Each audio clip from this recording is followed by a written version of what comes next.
اللہ تعالیٰ نے ترتیب کے مطابق پہلے نماز عید کو بیان فرمایا فصلی، اور اس کے بعد وانحر قربانی کو بیان فرمایا۔ آپ صلی اللہ علیہ وسلم کا فرمان مبارک بھی ہے، صحیح بخاری میں حدیث مبارک ہے۔ آپ صلی اللہ علیہ وسلم فرماتے ہیں کہ جس نے عید کی نماز سے پہلے قربانی کر لی، اس نے محض گوشت کے لیے جانور ذبح کیا، نماز کے بعد قربانی دوبارہ کرنی پڑے گی، کیونکہ قربانی کا وقت عید کی نماز پڑھنے کے بعد ہے۔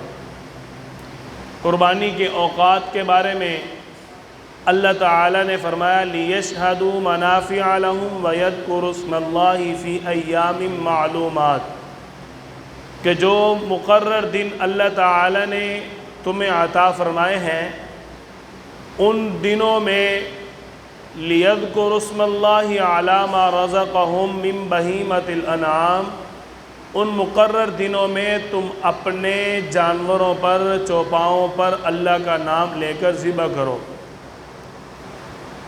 حضرت عبداللہ بن عمر رضی اللہ تعالیٰ عنہ فرماتے ہیں کہ 2 دن نہر کے، ایک دن یوم النہر اور بعد یومان 2 دن اس کے بعد، فالمعلومات یوم النہر بعد یومان، کہ معلومات جو اللہ تعالیٰ نے فرمایا نا فی ایام معلومات، مقرر دنوں میں، ان مقرر دنوں سے مراد ایک دن یوم النحر یعنی عید الاضحیٰ کا جو دن ہے، قربانی والا دن، اور 2 دن اس کے بعد، مکمل ٹوٹل 3 دن قربانی کے دن ہیں۔ ایام بھی اللہ تعالیٰ نے طے فرمائے کہ ایک دن یوم النحر ہوگا اور اس کے بعد 2 دن ہوں گے، 3 دن قربانی کے دن ہیں۔ اور وقت بھی آپ صلی اللہ علیہ وسلم نے بیان فرما دیا کہ قربانی کرنے کا وقت عید الاضحیٰ کی نماز پڑھنے کے بعد ہے۔ جو عید کی نماز سے پہلے قربانی ادا کرے گا اس کی قربانی نہیں ہوگی۔ آپ صلی اللہ علیہ وسلم صراحت کے ساتھ فرما رہے، عید سے پہلے اگر جانور ذبح کر دیے تو وہ محض گوشت ہے، قربانی ادا نہیں ہوگی، بلکہ بعد میں دوبارہ جانور لے کر قربانی ادا کرنی پڑے گی، ورنہ اس کا واجب ادا نہیں ہوا۔ اللہ تعالیٰ نے جو فرمایا نا فَصَلِّ لِرَبِّكَ وَانْحَرْ، اس سے ہر صاحب نصاب مسلمان پر قربانی کا حکم لاگو ہو رہا ہے۔ اس آیت مبارکہ سے اللہ تعالیٰ حکم دے رہے ہیں مسلمان کو قربانی کرنے کا، فَصَلِّ وَانْحَرْ، کہ نماز عید الاضحیٰ بھی پڑھنی ہے اور اس کے بعد قربانی بھی کرنی ہے۔ اب اللہ تعالیٰ کا حکم ہے ہر صاحب استطاعت پر قربانی ادا کرنا واجب ہے، اور صاحب نصاب ہونے میں 52.5 تولہ چاندی اور 7.5 تولہ سونا، جس کی ملکیت میں قربانی کے 3 دنوں کے اندر آ گیا، اس پر قربانی واجب ہو جائے گی۔ قربانی کے نصاب پر سال گزرنا شرط نہیں ہے، صدقۃ الفطر کے نصاب پر سال گزرنا شرط نہیں ہے، زکوٰۃ کے نصاب پر سال گزرنا شرط ہے۔ اگر کسی شخص کے پاس صاحب نصاب ہونے کی مالیت نہیں ہے، لیکن عید والے دن اس کے پاس اتنے پیسے آ گئے کہ اب وہ صاحب نصاب بن گیا، تو ایسے شخص کے لیے قربانی کرنا واجب ہوگا، اب اس نے قربانی کرنی ہے، کیونکہ آپ صلی اللہ علیہ وسلم فرما رہے ہیں من کان لہ سعۃ، جس کے پاس وسعت ہو ولم یضحی، پھر بھی قربانی نہ کرے، فلا یقربن مصلانا، وہ ہماری عیدگاہ کے قریب نہ آوے۔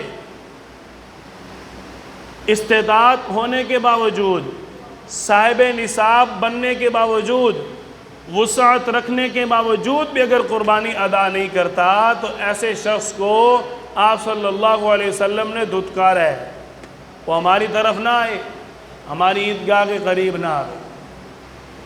کیونکہ لوگ عجیب و غریب من گڑت اپنی طرف سے حکمتیں نکالتے ہیں. حکمتیں تو نہیں کہنا چاہیے، ڈگوسلے نکالتے ہیں کہ اگر قربانی نہ کریں تو کوئی اور عمل کر لیں. آپ صلی اللہ علیہ وسلم کا فرمان مبارک صحیح بخاری میں موجود ہے، یوم النحر کے دن، نحر کا جو دن ہے یعنی جو قربانی والا دن ہے، اس دن میں اللہ کے ہاں سب سے افضل عمل قربانی کرنا ہے. اگر کوئی شخص قربانی نہیں کرتا، کوئی اور کام کر کے اس سے زیادہ فضیلت دینا چاہے، آپ صلی اللہ علیہ وسلم کو کراس کر کے کوئی کیسے بڑی فضیلت لے سکتا ہے؟ سورۃ الحجرات کی آیت نمبر 1 اللہ فرما رہے ہیں، یا ایھا الذین آمنوا، اے ایمان والو، لا تقدموا بین یدی اللہ ورسولہ، اللہ اور اس کے رسول کے سامنے حد سے تجاوز نہیں کرنا. اپنی عقل کے گھوڑے دوڑا کر، اپنی طرف سے من گھڑت اصول بنا کر، اسلام کا حکم چھوڑ کے تم کسی کو کھربوں روپے کھلا دو، کھربوں روپے لگا دو، جب آپ صلی اللہ علیہ وسلم فرما رہے ہیں کہ سب سے زیادہ فضیلت اس دن قربانی کی ہے، تو اسی عمل کی بڑی فضیلت ہے. اس کے علاوہ اس عمل سے زیادہ کسی عمل کی فضیلت نہیں، کیونکہ آپ صلی اللہ علیہ وسلم نے فرما دیا ہے نا. تو یہ ہے لا تقدموا بین یدی اللہ ورسولہ، جو اللہ نے حکم دے دیا اس سے حد سے نہیں بڑھنا. جو آپ صلی اللہ علیہ وسلم نے فرما دیا اس لمٹ کو کراس کر کے اپنی عقل نہیں دوڑانی. اور وہ لمٹ کیا ہے کہ عید الاضحیٰ کے دنوں میں، جو قربانی کے دن ہیں، ان دنوں میں اللہ کے ہاں سب سے افضل عمل قربانی کرنا ہے. دیکھو آپ صلی اللہ علیہ وسلم سے بڑھ کے دور اندیش کون ہو سکتا ہے؟ آنے والے معاشرے کو، آنے والے وقت کو آپ صلی اللہ علیہ وسلم سے بڑھ کے کون سمجھ سکتا ہے؟ آپ صلی اللہ علیہ وسلم فرما رہے تھے کہ میں اور قیامت اس طرح ہیں. کتنے سال پہلے؟ 1400 سال پہلے آپ صلی اللہ علیہ وسلم فرما رہے ہیں میں اور قیامت یوں، جس طرح یہ 2 انگلیاں بالکل قریب ہیں، میں اور قیامت اتنے قریب ہیں. اور 1400 سال گزر گئے. آپ صلی اللہ علیہ وسلم نے اس وقت فرمایا تھا کہ قیامت اتنی قریب ہے. تو آج کتنے فتنے ہوں گے، آج کتنی قیامت قریب ہوگی. آج جو لوگ اپنی طرف سے من گڑت باتیں نکالتے ہیں، اور جی قربانی کرنے سے بہتر ہے کسی غریب کی مدد کر دو، جانوروں کے اوپر ظلم کرتے ہیں، جانوروں کے اوپر ظلم کرنے سے بہتر ہے کسی کے ساتھ تعاون کر دیا جائے. یہ من گھڑت باتیں ہیں. اللہ تعالیٰ نے فرما دیا نا، لا تقدموا بین یدی اللہ، میرے حکم کو تم توڑ نہیں سکتے، میرے حکم سے آگے تم بڑھ نہیں سکتے. جب اللہ کا حکم ہے ونحر، قربانی کرنا، تو ہم اپنی طرف سے کوئی من گھڑت بات نہیں بنا سکتے. آپ صلی اللہ علیہ وسلم نے اسی لیے 1400 سال پہلے ہی فرما دیا تھا کہ عید الاضحیٰ کے دن سب سے زیادہ ثواب قربانی کا ہے، کیونکہ کچھ فتنوں نے اٹھنا تھا، کچھ لوگوں نے آ کر من گھڑت باتیں بنانی تھی اللہ کے اس حکم کے خلاف. اللہ تعالیٰ نے جو قربانی والے عمل میں لوگوں کے لیے فائدہ رکھا ہے وہ کسی اور چیز میں نہیں. ابھی چند دن پہلے کی بات ہے، ایک صاحب کہہ رہے تھے کہ جو ہماری حکومت نے بجٹ کے اندر 24,000 ارب روپے وہ جو رکھے ہیں بے نظیر انکم سپورٹ کے لیے، اگر وہ اربوں روپے اٹھا کر کاروبار میں لگا دیے جائیں، معیشت میں لگا دیے جائیں، کوئی فیکٹریاں بنا دی جائیں، ان سے حاصل ہونے والی پرافٹ اگر انکم سپورٹ میں لگا دی جائے تو وہ ڈبل فائدہ ہے.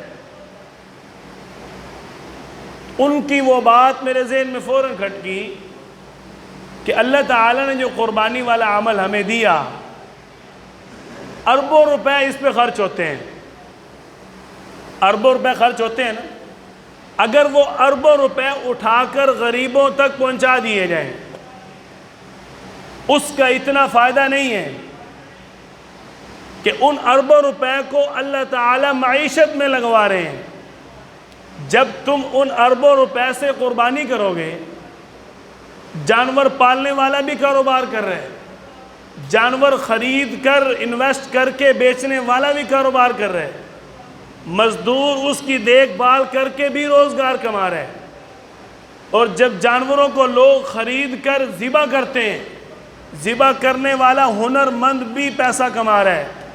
ایک تو وہ مزدور جس کے پاس ہنر نہیں تھا، اس نے مزدوری کر کے اس نے بھی رزق کما لیا، ایک وہ جس کے پاس ذبح کرنے کا ہنر ہے وہ بھی رزق کما رہا ہے۔ اور جب جانوروں کو ذبح کر لیا، اب وہ جانوروں کی جو کھال ہے، اس کا جو کاروبار ہے، اس سے بھی معیشت کو تقویت مل رہی ہے۔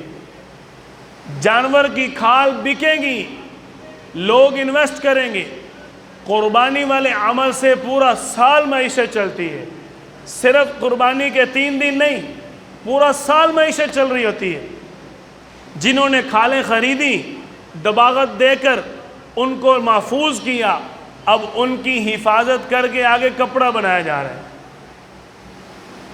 جب ہمارے پاس کپڑا بنانے کے لیے ملک میں چمڑا نہیں ہوگا، کپڑا مہنگا بنے گا یا سستا؟ کیوں جی؟ مہنگا بنے گا نا۔ جب اس کے لیے ساز و سامان نہیں ہے، تو جب اللہ تعالیٰ نے یہ ہمیں حکم دیا کہ تم قربانی کرو گے، اس کا چمڑا تمہارے پورا سال کام آئے گا۔ جب اس کمڑے سے گرم کپڑے تیار ہوں گے تو تمہیں وہ کپڑے کم قیمت میں اپنے ہی گھر میسر آ جائیں گے۔ قربانی والے عمل کے اوپر اربوں روپے جو خرچ ہوتے ہیں، یہ حقیقت میں صرف قربانی پر نہیں خرچ ہو رہے، یہ غریب پر بھی خرچ ہو رہے، ملک کی معیشت پر بھی خرچ ہوتے ہیں۔ اللہ تعالیٰ نے اس عمل کے اندر زبردست مسلمانوں کے لیے حکمت رکھی ہے۔ ایک تو جانور کو پالنے والا پورا سال کاروبار کرتا ہے، ایک جانور کی کھال کی حفاظت کرنے والا پورا سال کاروبار کرتا ہے، ایک جانور کی کھال سے کپڑا بنانے والا، کاٹن بنانے والا پورا سال کاروبار کرتا ہے۔ اب یہ 3 فیکٹریاں جو پورا سال چلتی ہیں، ان تینوں فیکٹریوں کے اندر جو سینکڑوں مزدور کام کر رہے ہیں، وہ پورا سال کماتے ہیں۔ اللہ تعالیٰ نے کتنا زبردست مسلمانوں کے لیے معیشت کو مضبوط کرنے کا انتظام فرمایا ہے۔ اللہ تعالیٰ ہمیں اسلام کی سمجھ عطا فرمائے، حقیقت اسلام کو سمجھ کر اس پر عمل کی توفیق عطا فرمائے۔ اگر آپ حضرات کے سامنے قربانی والا عمل ہو رہا ہے اور آپ اس سے مستفید ہو رہے ہیں، آپ اللہ کا شکر ادا کریں، بجائے اس کے کہ ہم اسلام خلاف طبقے کی باتیں سن کر ڈگمگا جائیں۔ ہمارا سادہ مسلمان واقعی کہتے ہیں، او ہو بات تو صحیح تھی، غریب کی بیٹی مر رہی ہے اور تو جانور پر ظلم کر رہے۔ بڑے عجیب و غریب لوگ من گڑت باتیں نکالتے ہیں۔ اپنی ایمان کی حفاظت کے لیے سب سے بہترین طریقہ یہ ہے کہ اپنے پیشوا، اپنے علماء کے ساتھ تعلق مضبوط رکھیں، تاکہ جب آپ کو کوئی پھسلائے آپ کے پاس راستہ موجود ہو۔ جس طرح بندہ کسی کام کے اندر مار نہیں کھاتا جب تک استاد موجود ہو، کہتے ہیں نا میں استاد ہوں، استاد والا ہوں، بے استادے کو مار پڑتی ہے۔